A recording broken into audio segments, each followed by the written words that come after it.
Bonjour. Alors, on va prendre la Sainte Seine et on va lire un passage, je dirais le passage habituel peut-être, dans 1 Corinthiens au chapitre 11. Pour changer, je vais lire dans la Bible en français courant. 1 Corinthiens chapitre 11, verset 23. Car voici l'enseignement que j'ai reçu du Seigneur et que je vous ai transmis. Le Seigneur Jésus, dans la nuit où il fut livré, prit du pain. Et après avoir remercié Dieu, il le rompit et dit, Ceci est mon corps qui est pour vous. Faites ceci en souvenir de moi. De même, il prit la coupe après le repas et dit, Cette coupe est la nouvelle alliance de Dieu, garantie par mon sang. Toutes les fois que vous en boirez, faites-le en souvenir de moi. En effet, jusqu'à ce que le Seigneur vienne, vous annoncez sa mort toutes les fois que vous mangez de ce pain et que vous buvez de cette coupe.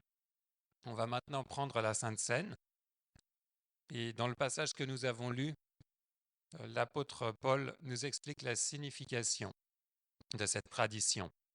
C'est Jésus lui-même, lors de son dernier repas, à la Pâque, à l'époque de la Pâque, qui a instauré cette tradition pour se souvenir de lui. Il a dit à ses disciples, nous l'avons lu, faites ceci en souvenir de moi. Et l'apôtre Paul précise, toutes les fois que vous mangez ce pain et que vous buvez cette coupe, vous annoncez la mort du Seigneur Jésus. Et on pourrait se demander, vous annoncez à qui la mort du Seigneur Jésus? Je pense qu'on se l'annonce à soi-même et on se l'annonce aussi peut-être à des visiteurs. Il y a peut-être ce matin des personnes qui sont là pour la première fois, qui vont peut-être même pour la première fois assister à une Sainte Seine sans savoir ce que c'est. Et pour eux, je vais donner quelques explications. La Sainte Seine, ça a d'autres noms, hein. La Bible ne donne pas un nom à ce repas. On l'a vu dans le passage. Il n'y a pas de nom qui est donné. On l'appelle parfois la Sainte Seine, parfois le repas du Seigneur, parfois la communion. Certains utilisent le mot grec Eucharistie, qui vient de ce passage aussi, au verset 24, après avoir remercié Dieu. Remercier Dieu, c'est ce mot Eucharistie en grec. Donc ce repas a plusieurs noms. Et on peut se poser la question, mais ce n'est pas vraiment un repas, c'est une toute petite quantité de pain, une toute petite quantité de jus de raisin. Qu'est-ce qu'on espère obtenir par ces aliments? Est-ce qu'ils ont été préparés de manière particulière? Est-ce qu'ils ont une vertu particulière? Est-ce qu'ils ont un pouvoir, une bénédiction ou le pouvoir de pardonner les péchés, par exemple? Et le passage que nous avons vu nous donne la réponse. Ce n'est rien de tout cela. Ces aliments n'ont pas été préparés de façon particulière, ils n'ont pas de pouvoir particulier. On les prend pour se souvenir de ce que le Seigneur Jésus a fait pour nous. En souvenir, il est dit de sa mort.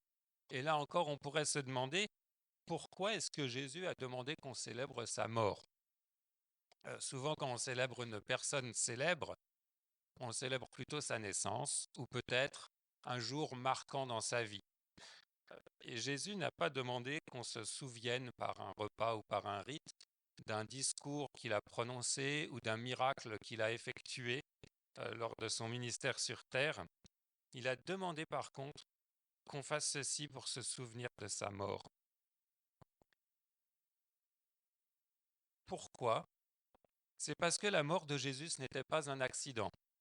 C'était la raison principale de sa venue sur terre. On lit en Marc, Évangile de Marc, chapitre 10, verset 45, que Jésus n'est pas venu pour se faire servir, mais il est venu pour servir et donner sa vie comme rançon pour beaucoup de gens. Il est venu pour donner sa vie.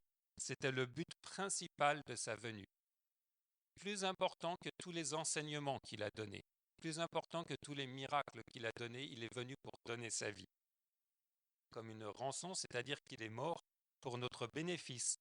Sa mort était un sacrifice pour nos péchés. C'est le thème principal du Nouveau Testament, de l'Évangile. On pourrait citer des dizaines de passages sur ce sujet, mais j'ai choisi juste ce que dit l'apôtre Pierre dans ses épîtres. 1 Pierre 1, 18. Vous savez en effet à quel prix vous avez été délivrés de l'inutile manière de vivre que vos ancêtres vous avaient transmise.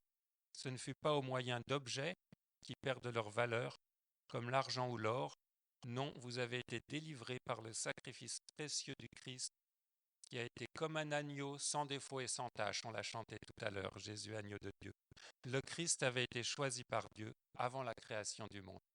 On peut commencer peut-être à distribuer déjà les éléments pendant que je lis d'autres versets. Toujours dans 1 Pierre, chapitre 2 maintenant, versets 24 et 25. Sur le bois de la croix, il a porté lui-même nos péchés dans son corps. C'est pourquoi nous avons cessé de vivre pour le péché et nous pouvons mener une vie qui plaît à Dieu. C'est par ses blessures qu'il vous a guéris. Oui, vous étiez comme des moutons perdus, mais maintenant vous êtes revenus vers le berger qui protège vos vies. Et au chapitre 3, verset 18, en effet, le Christ lui-même est mort une fois pour toutes pour les péchés des hommes. Lui qui était bon, il est mort pour des méchants afin de vous amener à Dieu. Oui, la mort de Jésus est au centre du message de l'Évangile. Par sa mort, nous pouvons être réconciliés avec Dieu. Christ est aussi ressuscité et sa mort et sa résurrection nous donnent l'assurance de la vie éternelle. Donc pour ceux qui ont cru dans ce message, le pain et la coupe servent à nous en rappeler, à garder ce souvenir au centre de notre vie et à l'annoncer autour de nous. Donc peut-être aux personnes qui sont là pour la première fois, à nos enfants aussi. On se rappelle que c'était un repas de Pâques et il y avait spécifiquement un message pour les enfants dans la Pâques. C'est dit dans Exode au chapitre 12, quand la Pâque est instaurée. Lorsque vos fils vous demanderont que signifie pour vous ce rite, vous répondrez, c'est le sacrifice de la Pâque pour l'Éternel. Et on peut aussi avoir ce témoignage pour nos enfants qui vont peut-être nous poser des questions en disant mais pourquoi on fait ça régulièrement, de prendre ce petit bout de pain et ce petit verre de jus de raisin. Et c'est l'occasion, pour paraphraser ce que disaient les Israélites dans l'Exode, de dire c'est le sacrifice de Jésus que nous commémorons. Il est mort sur la croix pour nos péchés. Donc une fois que tout le monde aura reçu le pain, nous le prendrons ensemble, d'abord le pain, et puis ensuite nous ferons de même avec le jus de raisin.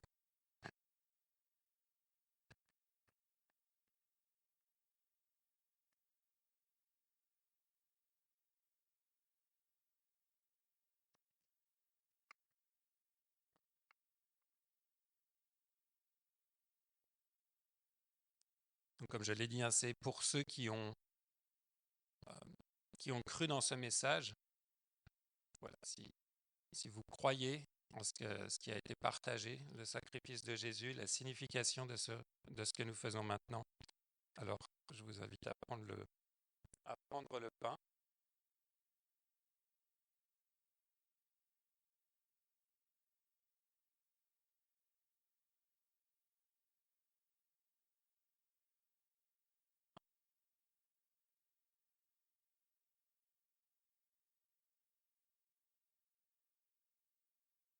Merci Seigneur pour ce pain qui nous rappelle ton corps, qui a souffert pour nous, qui a été brisé pour nos péchés. Amen. Et après le repas, Jésus a pris la coupe et l'a distribuée à ses disciples. Et de même, prenons ensemble cette coupe pour nous rappeler le sang de notre Sauveur qui a coulé pour nous.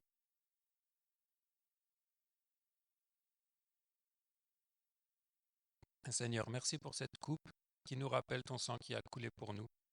Merci pour ce sacrifice grâce auquel nous avons accès auprès du Père.